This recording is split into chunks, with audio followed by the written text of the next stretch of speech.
राजनीति में हर नेता का बोलने का अंदाज उसकी पहचान बन जाता है। कोई अपनी गंभीरता से पहचाना जाता है, कोई अपनी तर्क शक्ति से, तो कोई अपने करिश्माई अंदाज से। स्मृति ईरानी का नाम उन नेताओं में आता है जिनकी बोलने की शैली श्रोताओं पर तुरंत असर डालती है। वो सिर्फ एक राजनेता नहीं, बल्कि एक ऐसी वक्ता है जो अपनी भावनाओं, नाटकीयता और तेज पलटवार की क्षमता से माहौल को अपने पक्ष में मोड़ देती हैं। उनकी पृष्ठभूमि टीवी से राजनीति तक का सफर ने उनकी अभिव्यक्ति को और धारदार बना दिया है। यही कारण है कि संसद हो या मंच, स्मृति ईरानी का भाषण सुनने वाले लोग नजरें हटाकर नहीं जा पाते। स्मृति ईरानी की विचार व्यक्त करने की शैली काफी अलग और प्रभावशाली है। वो जब बोलती हैं तो सिर्फ शब्दों का खेल नहीं होता, बल्कि उसमें भावनाएं, नाटकीयता और रणनीति तीनों का मेल दिखाई देता है। उनके भाषणों या वक्तव्यों में सबसे पहले एक भावनात्मक जुड़ाव झलकता है। वो अक्सर जटिल मुद्दों को आंकड़ों और तकनीकी शब्दों में नहीं उलझाती, बल्कि उन्हें इंसानी अनुभवों और आम जीवन की कहानियों के जरिए सामने लाती हैं। जैसे किसी सामाजिक समस्या पर बोलते हुए वो कह सकती हैं, सोचिए एक माँ कैसा महसूस करती होगी जब उसकी बेटी कहे कि वो स्कूल नहीं जा सकती। हर बेटी को पढ़ने का हक है और मोदी जी ने उस सपने को सच करने का संकल्प लिया है। यहाँ अंतर साफ है, उनके शब्दों में सिर्फ नीति नहीं, बल्कि भावना और नाटकीय अभिव्यक्ति भी होती है। उनकी शैली में एक खास नाटकीयता भी है। टीवी सीरियल के अनुभव ने उन्हें आवाज में उतार चढ़ाव और ठहराव का इस्तेमाल करना सिखाया, जिससे उनके शब्दों का असर और गहरा हो जाता है। वो गंभीर मुद्दों पर भी भाषा को सीधा और धारदार रखती हैं, ताकि संदेश आसानी से पहुंचे। इसी के साथ उनकी एक बड़ी ताकत है विरोधियों पर पलटवार। संसद में या सार्वजनिक मंच पर वो अपने विरोधियों की बात को पकड़कर तुरंत उसी पर हमला करती हैं। उनके जवाब अक्सर तेज, चुटीले और व्यंग्यात्मक होते हैं, जिससे माहौल में ऊर्जा और खिंचाव पैदा होता है।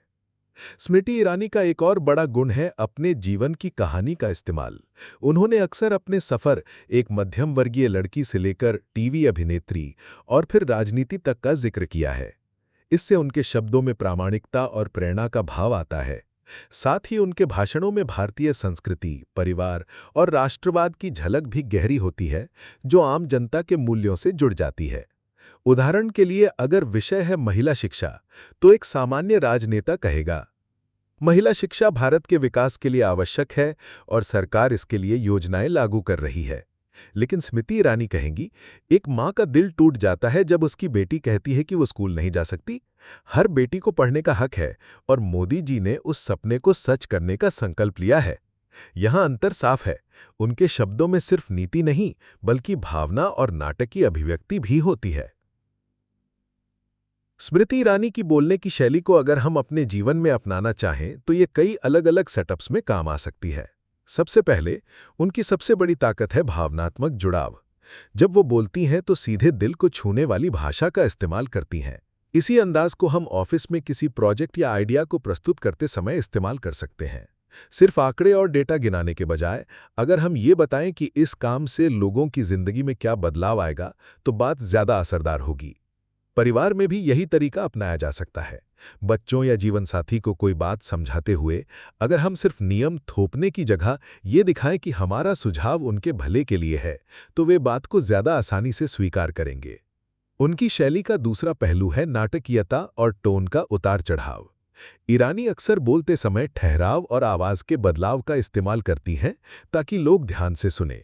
इसे भी अलग-अलग जगहों पर अपनाया जा सकता है। जैसे ऑफिस की प्रेजेंटेशन में किसी अहम पॉइंट पर थोड़ी देर ठहर जाने से श्रोता उस पर ध्यान केंद्रित करेंगे। दोस्तों या सामाजिक माहौल में मजाक या पंचलाइन कहने से पहले सही टाइमिंग रखने से बात का असर दोगुना हो जाता है। तीसरी खासियत है उनका तेज और तैयार पलटवार। संसद में या मीडिया से बातचीत में वो तुरंत प्रतिक्रिया देती हैं और विरोधियों के सवालों का आत्मविश्वास के साथ जवाब देती हैं। इसी अंदाज को हम ऑफिस की मीटिंग्स में इस्तेमाल कर सकते हैं। अगर कोई आपके काम पर सवाल उठाए तो रक्षात्मक होने के बजाय तथ्यों और आत्मविश्वास के साथ स्पष्ट जवाब देना ज्यादा प्रभावशाली होगा। दोस्तों के बीच बहस में भी हल्के व्यंग या मजाक के साथ जवाब देना माहौल को हल्का फुल्का बना सकता है। स्मृति ईरानी अपने भाषणों में अक्सर अपने जीवन की कहानी को जोड़ती हैं। ये एक और गुण है जिसे हम जीवन में अपनाकर अपने संवाद को असरदार बना सकते हैं। चाहे जॉब इंटरव्यू हो या टीम को प्रेरित करने का मौका। सिर्फ कौशल और नतीजों की बात करने के बजाय अगर आप ये बताएं कि आपने वो कौशल कैसे सीखा या संघर्षों के दौरान क्या अनुभव किया, तो श्रोता उससे ज्यादा जुड़ेंगे। परिवार और रिश्तों में भी अपने अनुभव शेयर करने से रिश्ते गहरे होते हैं। आखिर में ईरानी की शैली में भारतीय संस्कृति और मूल्यों का स्पर्श हमेशा मौजूद रहता है। इसे भी हम रोजमर्रा की जिंदगी में इस्तेमाल कर सकते हैं। ऑफिस में टीम वर्क को परिवार जैसा बताना या दोस्तों को किसी गंभीर बात को सांस्कृतिक संदर्भों के साथ समझाना लोगों को ज्यादा जोड़ता है।